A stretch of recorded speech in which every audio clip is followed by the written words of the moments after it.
హల్లెలూయా. యేసే మనకు ఆశ్రయం అనే టీవీ కార్యక్రమాన్ని వీక్షిస్తున్న మీ అందరికీ నజరేయుడైన యేసుక్రీస్తు నామమున శుభములు. ఎలా ఉన్నారండి? దేవుడు తన రెక్కల చాటున మనల్ని భద్రపరిచి మరొక వారాన్ని మనకు అనుగ్రహించిన దేవాది దేవునికి సమస్తమైన మహిమ ఘనత ప్రభావాలు కలుగును గాక. ఈ యొక్క వారం కూడా ఆ గొప్ప దేవాది దేవుడు మనతో మాట్లాడాలని ఆశపడుతూ ఉన్నారండి. ముందుగా మన యొక్క హృదయాలను సిద్ధపరచుకుందాం, ప్రార్థన చేసుకుందాం. సర్వోన్నతుడా, సర్వాధికారి, సర్వశక్తిమంతురా తండ్రి, నీ గొప్ప కృప కాపుదల భద్రత దేవా, ఆశ్చర్యకరుడా, అద్భుతకరుడా, నీ సన్నిధి నీ కాపుదల మాకు తోడుగా ఉంచి తండ్రి గత వారమంతా కాచి కాపాడి ప్రభా మరొక నూతన వారాన్ని మాకు అనుగ్రహించిన దేవా, ఎవరైతే యొక్క కార్యక్రమాన్ని నీ బిడ్డలైన వారు వింటా ఉన్నారో సర్వశక్తిమంతుడా తండ్రి నీ కృపతో నింపండి, నీ నామాన్ని ఘనపరచుకోనండి. ఆశ్చర్యకరుడా, నీ కృప రెక్కల క్రింద భద్రపరచండి.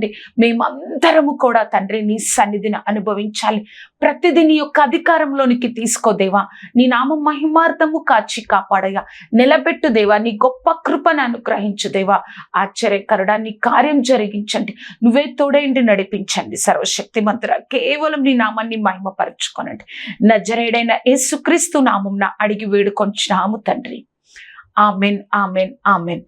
ఈ వారం మన యొక్క వాక్య ప్రసంగ అంశంగా ద్వితీయోపదేశ కాండము 33వ అధ్యాయము 26వ వచనం.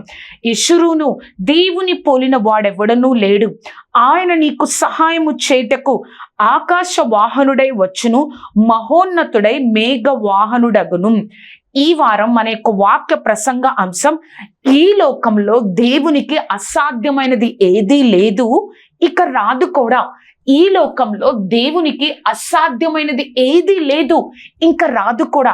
నువ్వు నేను చాలా సార్లు నిరుత్సాహపడిపోతా ఉంటాం, ఇంకా నాకు జీవితాంతం ఈ లోటు తీర్చబడదు, ఇంకా జీవితాంతం నేను ఇంకా ఇలానే బ్రతకాలి, జీవితాంతం ఈ యొక్క బాధతో కన్నీటితో ఈ యొక్క పరిస్థితి మారుతుందా, నా పరిస్థితి నుండి ఎవరైనా నన్ను బయటకు తీసుకొస్తారా, నా స్థితులు మారతాయా, నేను నిలబడతానా ఈ లోకంలో, నేను ఒక ఆశీర్వాదకరంగా ఈ లోకంలో ఉంటానా, అసలు నేను ఆశీర్వదింపబడతానా అన్న ఆలోచనలు మన జీవితంలో అనేక సార్లు మన జీవితంలో కలుగుతూ ఉంటాయి.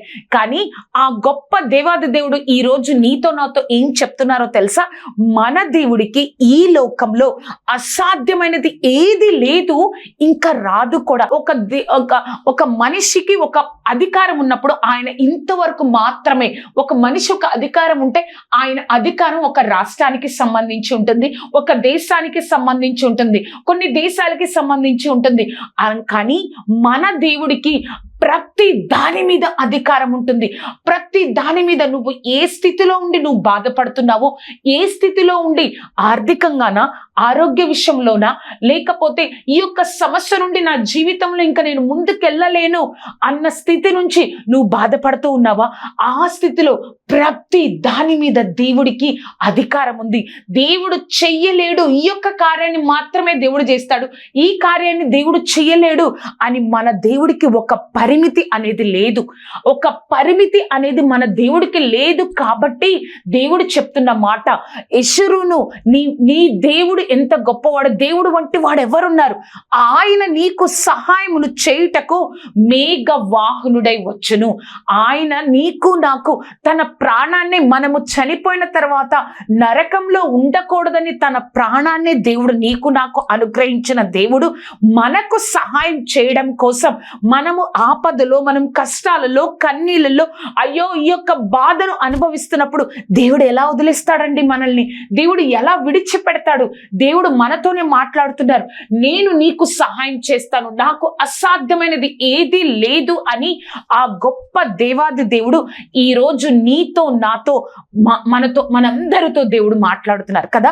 దేవుడు ఎటువంటి వారి జీవితాల్లో వారి యొక్క లోటును తీసివేశారు, అసలు దేవుడు ఏమి చేయగలడో మనము 3 విషయాలలో ఈ రోజు మనం నేర్చుకుందాం. మన యొక్క వాక్య ప్రసంగ అంశం, ఈ లోకంలో దేవునికి అసాధ్యమైనది ఏదీ లేదు, ఇంకా రాదు కూడా. ఈ లోకంలో దేవునికి అసాధ్యమైనది ఏదీ లేదు, ఇంకా రాదు కూడా. మొట్టమొదటిగా నీ లోటును దేవుడు తీసివేస్తాడు. మన లోటును దేవుడు తీసివేస్తాడు. అయ్యో నా జీవితంలో అన్నీ ఉన్నాయండి, కానీ ఇదొక్క లోటే, అన్న మాట మన జీవితంలో ప్రతి ఒక్కరికి ఉంటుంది కదా. నా జీవితంలో ప్రతిదీ ఉందండి, ప్రతిదీ ఉంది, ప్రతిదీ నేను నా జీవితంలో నేను కలిగి ఉన్నాను, ప్రతిదీ నేను పొందుకున్నాను. కానీ ఈ ఒక్క లోటే అండి, ఈ ఒక్క అనారోగ్యమే అండి, ఈ ఒక్క బిడ్డల యొక్క భవిష్యత్తే అండి, బిడ్డల చదువు విషయమే అండి, నా భర్త మాట వినకపోవడమే, ఆ ఒక్క లోటు దేవుడు తీసివేస్తానంటున్నాడు కదా. మనము ఆ ఒక్క లోటును ఆ లోటుని దేవుడు తీసివేసే వరకు మనము అవిశ్వాసులు కాక, మనము అటువైపు ఇటువైపు తిరగక దేవుడు వైపు చూసినట్లయితే, దేవుడికి ఈ లోకంలో అసాధ్యమైనది ఏదీ లేదు కాబట్టి, ఈ లోకంలో అసాధ్యమైనది ఏదీ లేదు, ఇంకా రాదు కాబట్టి, దేవుడు నా జీవితంలో మనం వెళుతున్న ఆ లోటును కూడా ఆ గొప్ప దేవాది దేవుడు తీసివేస్తానని ఈరోజు చెప్తా ఉన్నారు. ఆ ఫస్ట్ పాయింట్ లో చూస్తే, దేవుడు నీకు గర్భఫలాన్ని దేవుడు నీకు అనుగ్రహిస్తారు. దేవుడు నీకు గర్భఫలాన్ని అనుగ్రహిస్తాడు. అబ్రహాముని దేవుడు 75 సంవత్సరాలు 12వ అధ్యాయంలో 75 సంవత్సరాల వయసులో పిలిచాడు. అబ్రహామా, నేను నువ్వు చూపించిన దేశానికి నీ బంధువులను, నీ యొక్క ఇంటి వారిని, నీ దేశమును, నీ తండ్రి ఇంటిని, నీ దేశమును వదిలి అక్కడ నుంచి నేను చూపించే దేశానికి వెళ్ళిపో అని చెప్పినప్పుడు ఆయన దేవుడు చెప్పినట్లుగానే దేవుడి మీద విశ్వాసం ఉంచి వెళ్ళిపోయారు. 80 అయిపోయాయి, 85 అయిపోయాయి, 90 అయిపోయాయి, ఇంకా పిల్లలు కలగట్ల. ఒకసారి దేవుడు అబ్రహాము దగ్గరకు వచ్చి 15వ అధ్యాయంలో మాట్లాడుతూ ఉన్నప్పుడు అబ్రహాం ఒక మాట అంటాడు, ప్రభా, నువ్వు నాకు ఏమిచ్చినా ఏమి, నేను సంతానం లేని వాడనైపోతున్నానే, నువ్వు నన్ను ఆశీర్వదిస్తున్నావయ్యా, పనివారిని, ఆస్తిని అన్నిటినీ ఇచ్చి, లోతు వెళ్ళిపోయినా కూడా అన్నిటినీ నువ్వు నాకు తోడుగా ఉండి అన్నిటిని ఇచ్చి నువ్వు నన్ను ఆశీర్వదిస్తున్నావు ప్రభా, కానీ ఎన్ని ఉన్నా కూడా నేను సంతానం లేని వారనైపోతున్నానే. అబ్రహాము జీవితంలో ఆ ఒక్క లోటు ఉండిపోయింది. అప్పుడు దేవుడు అబ్రహామును బయటకు తీసుకొచ్చి, ఆకాశం వైపు చూడు అబ్రహాము, ఒక్కసారి నువ్వు నక్షత్రాన్ని లెక్కింపగలవా, అలాగే లెక్కింపలేనంతగా నీ సంతానాన్ని నేను నీకు అనుగ్రహిస్తున్నాను అని దేవుడు చెప్తా ఉన్నారు కదా. అబ్రహాము ఆ 15వ అధ్యాయము వాగ్దానం ఇచ్చారు, మరలా 17వ అధ్యాయంలో అబ్రహాము నవ్వుతాడు, నిజంగా ఇది సాధ్యమవుతుందా, నిజంగా దేవుడు కార్యం చేస్తారా అని అనుకున్నారు. కానీ దేవుడు ఆ యొక్క స్త్రీతత్వం ఉడికిపోయినా కూడా దేవుడు వారి జీవితంలో ఆ యొక్క కుమారుని అనుగ్రహించి, అబ్రహాము ఏమడిగాడండి, ఒక్క కుమారుని అనుగ్రహించు ప్రభా అని అడిగితే దేవుడు ఏమిచ్చాడో తెలుసా, అడిగిన వాటికంటే గొప్పగా అనుగ్రహించగలిగిన దేవుడు ఒక్క కుమారుని అనుగ్రహిస్తే, దేవుడు ఆ యొక్క కుమారుడి ద్వారా తరతరాలు ఈ భూమి మీద ఉండేటట్లుగా దేవుడు ఆశీర్వదించాడు కదా. అలాగే హన్నా జీవితంలో మనం చూసినట్లయితే, రిబ్కా జీవితంలో దేవుడు నీ యొక్క గర్భఫలాన్ని, నీకు గర్భఫలాన్ని అనుగ్రహిస్తాడు. అన్నీ ఉన్నాయే నా జీవితంలో, గర్భఫలం లేదే, అన్నీ ఉన్నాయే నా జీవితంలో, ఆ ఒక్క లోటు ఉందే, దేవుడు దాన్ని తీసివేస్తారు. ఆ ఫస్ట్ పాయింట్ లో బి చూసినట్లయితే, నీ ఆర్థిక సమస్యను దేవుడు వేరులతో సహా తీసివేస్తాడు. ఆమేన్. నీ యొక్క ఆర్థిక సమస్యను దేవుడు వేరులతో సహా తీసివేస్తాడు కదా. మనం కొన్ని తరాల నుంచి నీ యొక్క గృహంలో, మన యొక్క గృహంలో ఒక ఆర్థిక వ్యవస్థ, ఒక ఆర్థిక సమస్యను, నా తల్లిదండ్రులు అలానే లోటుతో ఉన్నారండి, నేను అంతే లోటుతో ఆర్థికంగా డబ్బులు లేకుండా నేను జీవిస్తున్నా, నా తర్వాత పిల్లలు కూడా అలానే జీవించాలేమో. దేవుడు నీతో నాతో చెప్తున్న మాట, ఆ చిన్న లోటును దేవుడు నీ తరంతోనే తీసివేస్తాను అని చెప్తా ఉన్నారు. రూతు మోయాబు దేశంలో ఉంది. ఆ మోయాబు దేశంలో ఉన్నప్పుడు, ఆ మోయాబు దేశంలో తను ఎంతగానో సంతోషంగా ఉంది. భర్త చనిపోయారు, నయోమితో ఆ యొక్క బెత్లెహేముకు వచ్చేసింది. బెత్లెహేముకు వచ్చిన తర్వాత అక్కడ తన స్థితి మారిపోయింది. అప్పటి వరకు కొంత తినడానికి ఉందేమో, కానీ ఇక్కడ ఒక రోజు గడవాలి అంటే ఏం చేయాలో తెలుసా, ఆ యొక్క పొలముకు వెళ్ళి పరికలు వేరుకొని వస్తేనే వారి ఆ యొక్క రోజు పూట గడుస్తుంది. ఆ పరికలు వేరుకొని ఆ యొక్క పొలంలో అవి వేరుకొని వస్తేనే, అవి తీసుకొని వస్తేనే, ఆ కోతకాలంలో పండిన గోధుమలు తీసుకొని వస్తేనే వారి యొక్క జీవితంలో ఆ రోజు గడుస్తుంది. అటువంటి స్థితిలో ఉంది రూతు. ఎలా బ్రతికిందో తల్లిదండ్రుల దగ్గర మనకి రాయబడలేదు, కానీ అంతకంటే గొప్పగానే బతికింది. ఇప్పుడు బెత్లెహేముకు వచ్చిన తర్వాత కంటే అంతకంటే గొప్పగానే మోయాబు దేశంలో బ్రతికుండొచ్చు. కానీ ఇక్కడ ఘోరమైన స్థితి. దేవుడు ఎంత గొప్పవాడంటే, దేవుడి కోసం వచ్చిన రూతును దేవుడు ఏం చేశాడో తెలుసా? ఆ ఏదైతే పొలంలో పరికలు ఏరుకుంటుందో ఆ పొలానికే దేవుడు యజమానురాలిగా చేశాడు. అంటే బోయాజును దేవుడు ఆ యొక్క వారిద్దరికి వివాహాన్ని జరిగించాడు కదా. మనము అనుకుంటా ఉండొచ్చు, నేను దేవుణ్ణి నమ్ముకున్నాను, కానీ మా తల్లిదండ్రులు ఇలాగే ఆర్థిక సమస్యతో ఉండి వారి యొక్క జీవితాలు ముగించబడ్డాయి. నేను ఆర్థిక సమస్యతో ఉండి నా యొక్క సగం జీవితం, నా బిడ్డలు పెద్దవుతున్నారు, అంతే సమస్యతో నేను ఉండిపోతున్నా, నా తర్వాతి తరానికి కూడా ఈ యొక్క సమస్య వస్తుందా? దేవుడు నీతోని నాతోని మాట్లాడుతున్నారు. ఎవరున్నా లేకపోయినా నీ జీవితంలో దేవుడు ఉన్నారా? ఆ యొక్క సమస్య ఏదైతే ఉందో ఆ లోటును నీ తరంతోనే దేవుడు వేరులతో సహా తీసివేస్తానని చెప్తా ఉన్నారు. విధవరాలు, అక్కడ ప్రవక్తల శిష్యుల్లో ఒక శిష్యుడు చనిపోయాడు.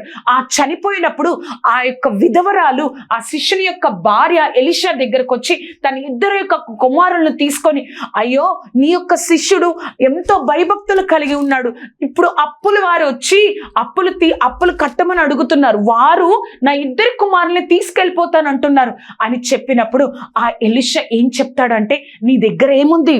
నా దగ్గర కొంచెం ఒక నూనె కుండ ఉంది, ఆ నూనె కుండని తీసుకెళ్ళి ఇంటిలోనికి వెళ్ళి మిగతా కుండలను ఆ నూనె కుండలతో నింపు, ఆ నూనెతో మిగతా కుండలన్నింటినీ నింపు, మిగతా ఆ యొక్క నీ దగ్గర లేని వాటిని చుట్టుపక్కల ఉన్న వారందరి దగ్గర ఆ యొక్క కుండలను అడిగి తీసుకొనిరా అని చెప్పి ఆ యొక్క ఆవిడ చెప్పినట్లుగా ఆ నూనెతో ఆ కుండలన్నిటినీ నింపిన తర్వాత ఇంకా ఏమన్నా ఉన్నాయా తీసుకురండి అని ఆ యొక్క కుమారులకు చెప్పినప్పుడు ఇంకా ఎవరి దగ్గర ఏమీ లేదు. అప్పుడు నూనె ఆగిపోయింది.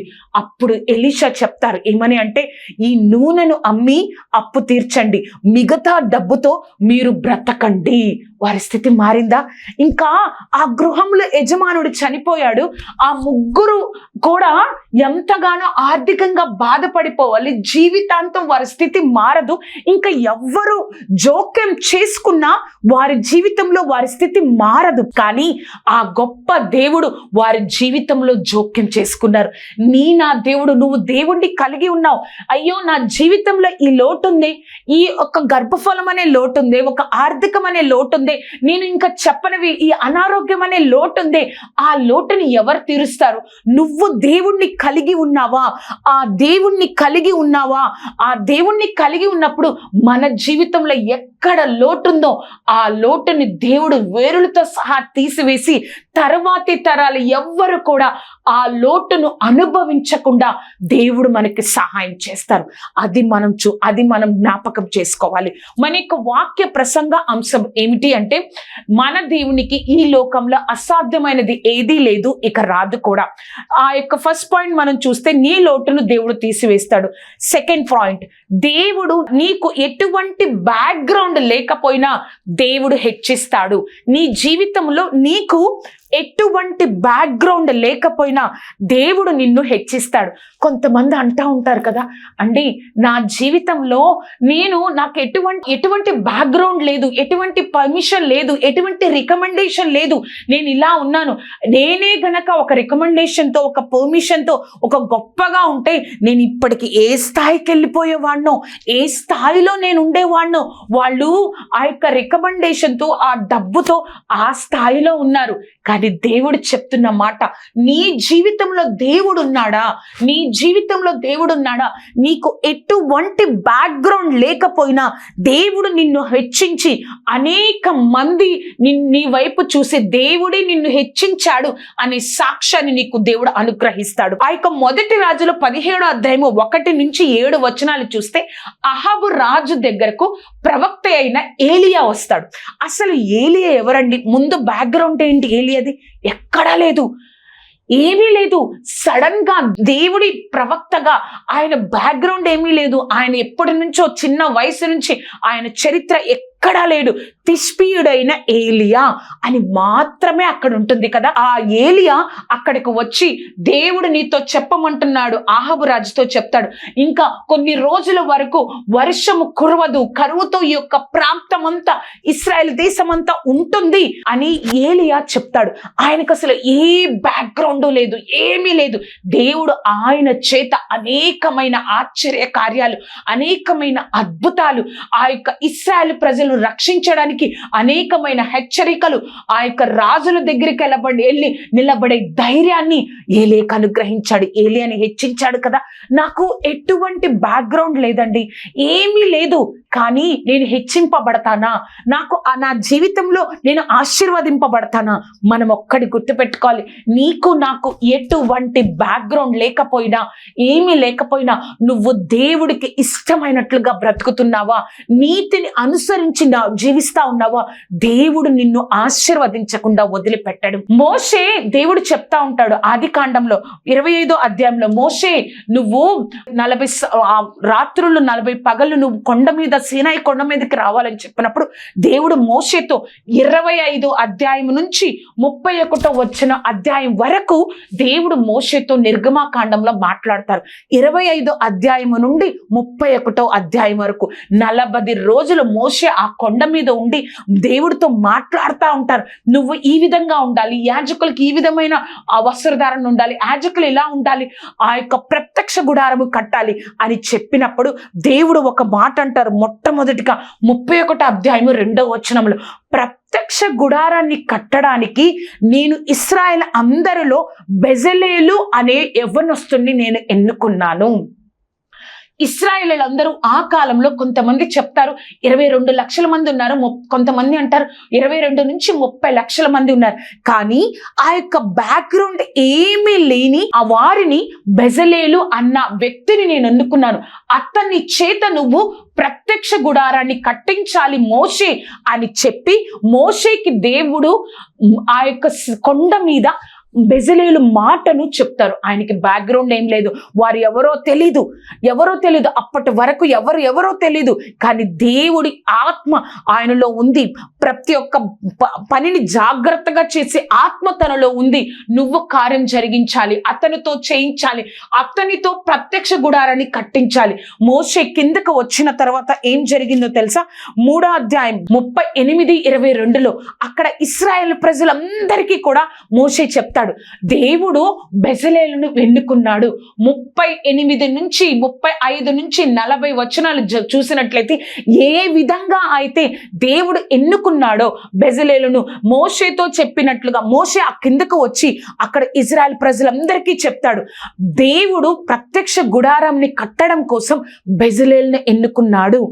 అంతమంది లక్షల్లో మంది ఉంటే దేవుడు ఒక బ్యాక్గ్రౌండ్ లేని, ఎవరో అప్పటి వరకు పేరు కూడా తెలియని ఒక వ్యక్తిని దేవుడు ఎన్నుకున్నాడు కదా.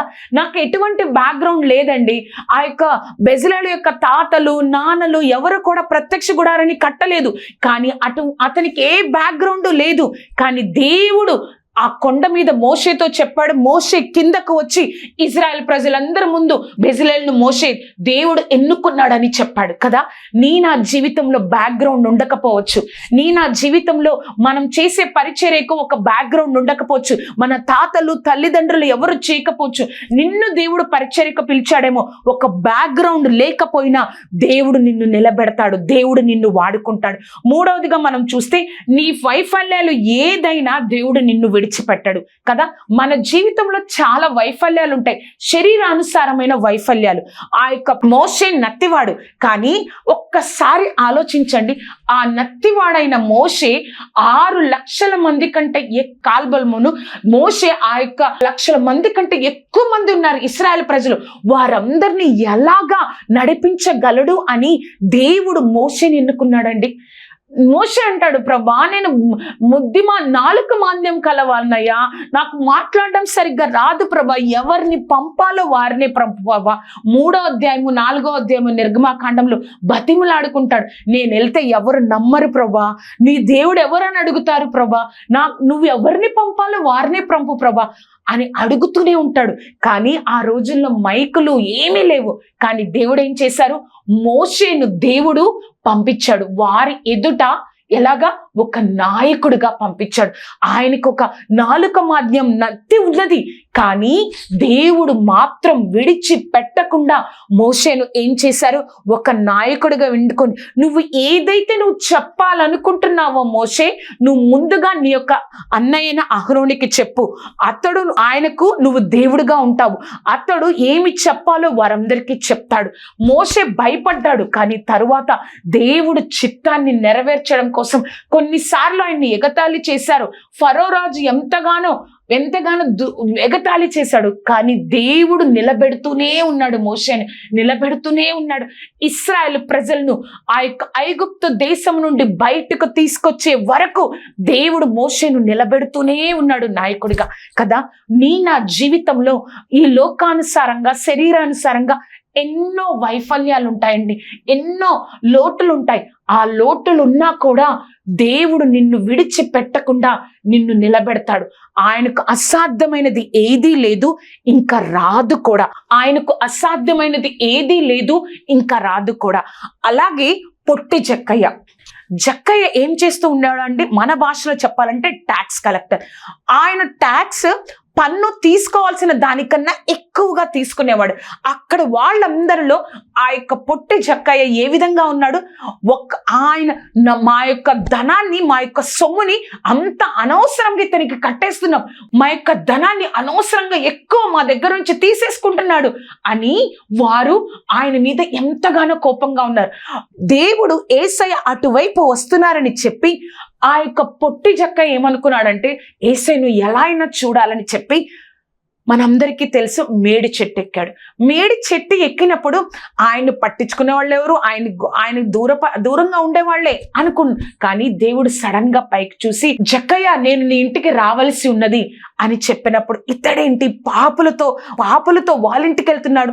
ఆ ఇంటికి వెళ్ళిన తర్వాత యేసుక్రీస్తు వారు చూసిన తరువాత జక్కయ్య అని చెప్తాడు, ప్రభా నేను బీదలకున్న ఆస్తిలో సగాన్ని ఇచ్చేస్తున్నానయ్యా, నేను ఎవరి దగ్గరైతే అన్యాయంగా తీసుకున్నానో వారికి 4 నేను తిరిగి ఇచ్చేస్తున్నాను ప్రభా. అప్పుడు దేవుడు చెప్తాడు, ఇతను కూడా దావీదు కుమారుడే కదా, ఈ ఇంటికి ఈ రోజు రక్షణ వచ్చి ఉన్నది. మనము కూడా మన జీవితాల్లో చాలా వైఫల్యాలు ఉంటాయి. అది శరీరానుసారంగా మనం ఒక విధంగా ఉండొచ్చు. అయ్యో దేవుడు నన్ను వాడుకోవాలంటే నేను మహాజ్ఞానియే ఉండాలి, దేవుడు నన్ను ఆశీర్వదించాలంటే ఈ యొక్క జ్ఞానం నా జీవితంలో ఉండాలి, ఈ యొక్క స్థితి నా జీవితంలో ఉండాలి, ఇంత డబ్బు నా జీవితంలో ఉండాలి, నేను ఈ విధంగా ఉండాలి అని అనుకుంటావు. కానీ మన దేవుడు నీ జీవితంలో, నా జీవితంలో చూసేది ఏంటో తెలుసా? ఒక విశ్వాసాన్ని దేవుడు మన జీవితంలో చూస్తారు. ఒక విశ్వాసాన్ని నా జీవితంలో దేవుడు చూస్తాడు. ఆ విశ్వాసాన్ని చూసి దేవుడు నీ యొక్క స్థితిని, నా యొక్క స్థితిని మారుస్తూ ఉంటాడు. నువ్వు అనుకుంటా ఉండొచ్చు, అయ్యో ఇంకా నా స్థితి, ఇంకా ఈ లోటు ఉంది, ఈ లోటు నా జీవితంలో ఇంకెప్పుడు తీర్చబడదు, ఈ యొక్క సమస్య ఉంది, ఈ యొక్క వైఫల్యం ఉంది నా జీవితంలో, ఈ యొక్క వైకల్యం ఉంది నా జీవితంలో, ఈ సమస్య నా జీవితంలో ఇంకెప్పుడు తీర్చబడదు, నాకు ఒక మంచి బ్యాక్గ్రౌండ్ లేదు, నేను నిలబడతానా, నేను ఆశీర్వదింపబడతానా, నేను సాధిస్తానా, నేను చనిపోయే వరకు ఈ స్థితిలోనే ఉంటానేమో. కానీ మన స్థితిని మార్చగలిగిన, మన చరిత్రను మార్చగలిగిన ఆ గొప్ప దేవాది దేవుడిని నువ్వు నేను కలిగి ఉన్నాం. ఈ లోకంలో ఎవరి మీదన్నా ఆధారపడితే వాళ్ళు ఒక పార్షాలిటీ చూపిస్తారేమో. వాళ్ళు ఓకే మా వాళ్ళు కాబట్టి నేను వాళ్ళకి సాయం చేస్తా, నేను వీళ్ళకి మాత్రమే సాయం చేస్తా, వాళ్ళకి నాకు డబ్బు ఇస్తారు కాబట్టి, వీరికి డబ్బు ఉంది కాబట్టి, వీళ్ళకి పలుకుబడి ఉంది కాబట్టి నేను వీరికే సహాయం చేస్తా అని కొంతమంది కొన్ని పరిమితులు పెట్టి ఉంటారేమో. కానీ నీకు ఏమీ లేదే, నేను ఎలా ఆశీర్వదింపబడతాను, నేను ఎలా నిలబడతాను అని అనుకుంటున్న నా జీవితంలో ఆ గొప్ప దేవాది దేవుడు చెప్తున్న మాట ఏంటో తెలుసా? నీ జీవితంలో ఏ లోటు ఉందా, నేను చెప్పనివి ఏ లోటు ఉన్నా, వైకల్యం కాకపోవచ్చు, నాకు ఒక బ్యాక్గ్రౌండ్ లేదే, నేను ఎలా నిలబడతాను అది కాకపోవచ్చు, లేకపోతే నేను ఈ లోటు ఉంది, నేను చెప్పనిది ఏదైనా నీ జీవితంలో లోటుందా? మన దేవుడు చెప్తా ఉన్నాడు, నీ కోసం నేను ప్రాణాన్నే ఇచ్చానే, నేను నిన్ను ఎలా వదిలిపెడతాను? నువ్వు ఎంతగా నిరుత్సాహపడినా కూడా సన్నిధికి రాకుండా మానట్లేదు. ఎంతగా నీ జీవితంలో కార్యాలు నువ్వు చూడకపోయినా కూడా నువ్వు నన్ను విడిచిపెట్టట్లేదు. ఎంతగా నీ యొక్క బంధువుల్లో, స్నేహితుల్లో, నీ యొక్క ప్రాంతంలో దేవుణ్ణి నమ్ముకున్నందుకు నిన్ను తక్కువ చేసి చూసినా కూడా నువ్వు నాకు దూరం అవ్వట్లేదు.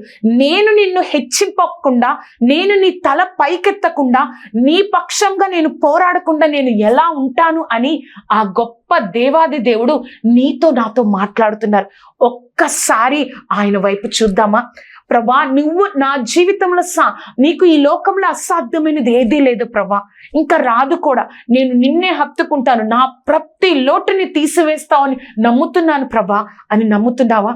ప్రార్థన చేద్దాం. సర్వోన్నతుడా, సర్వాధికారి, సర్వశక్తిమంతుడా తండ్రి, నీ గొప్ప కృపా కాపుదల భద్రత దేవా, నీ కార్యాన్ని జరిగించుకోనండి తండ్రి. నీ నామాన్ని మహిమపరచుకోనండి. ఆశ్చర్యకరుడా, అద్భుతకరుడా, నీ కృపతో నింపు దేవా. నీకు కోట్లాది వందనాలు. నీ నామ మహిమార్థము కార్యం జరిగించు దేవా. సర్వశక్తిమంతుడా తండ్రి, ఒక్కసారి జ్ఞాపకం చేసుకోదేవా. ప్రభా, నా జీవితం ఇంకింతే అని అనుకుంటున్న ప్రతి ఒక్కరి తండ్రి జీవితాలు మార్చి, మా పేరు కన్నా దేవుడే నీ జీవితాన్ని ఆశీర్వదించాడన్న గొప్ప సాక్ష్యాన్ని మా జీవితంలో కలిగించయ్యా. మా జీవితంలో సొంతం చేసుకునే గొప్ప కృపను మాకు అనుగ్రహించు దేవా. నీ కార్యాన్ని జరిగించు దేవా. సర్వశక్తిమంతుడా, నీ గొప్ప కృపా కాపుదల దయచేదేవా. నీ కార్యంతో నింపండి దేవా. సర్వశక్తిమంతుడా, నిన్ను ప్రభా, నీ మీద విశ్వాసం ఉంచినందుకు, నిన్ను హత్తుకుంటున్నందుకు మా తలలు పైకెత్తువాడా, నీ కార్యాన్ని మా జీవితంలో జరిగించి ఏ శోధన మా మీద అధికారం లేకుండా తండ్రి నీలో నిలబడడానికి మాకు సహాయమును దయచేసి నీ కృపను అనుగ్రహించి తండ్రి, మా దేవుడికి అసాధ్యమైనది ఏదీ లేదు, ఏ స్థితి అయినా దేవుడు చేయగలడు అన్న సాక్ష్యాన్ని మాకందరికీ అనుగ్రహించి నువ్వే మా కార్యం జరిగించు ప్రభా. నీ కృపతో నింపాయా. నీ నామాన్ని మహిమపరచుకోనండి. నీ నామాన్ని ఘనపరుచుకున్నందుకు వందనాలు. నీ కృపలో నిలబెట్టినందుకు వందనాలు. నజరేయుడైన యేసుక్రీస్తు నామమున అడిగి వేడుకొంచున్నాము. ఆమేన్, ఆమేన్, ఆమేన్. విన్నారు కదా అండి, దేవుడు తప్పకుండా ఆశీర్వదిస్తాడు. ఈ కార్యక్రమం మీకు ఆశీర్వాదకరంగా ఉన్నట్లయితే మీ యొక్క స్నేహితులకు, బంధువులకు ఈ కార్యక్రమాన్ని పరిచయం చేయండి. అంతేకాదు, నా గురించి, ఈ కార్యక్రమం గురించి ప్రార్థన చేయండి. దేవుడికి అసాధ్యమైనది ఏదీ లేదు, ఇంకా రాదు కూడా. దేవుడు మిమ్మల్ని దీవించును గాక. ఆమేన్, ఆమేన్, ఆమేన్.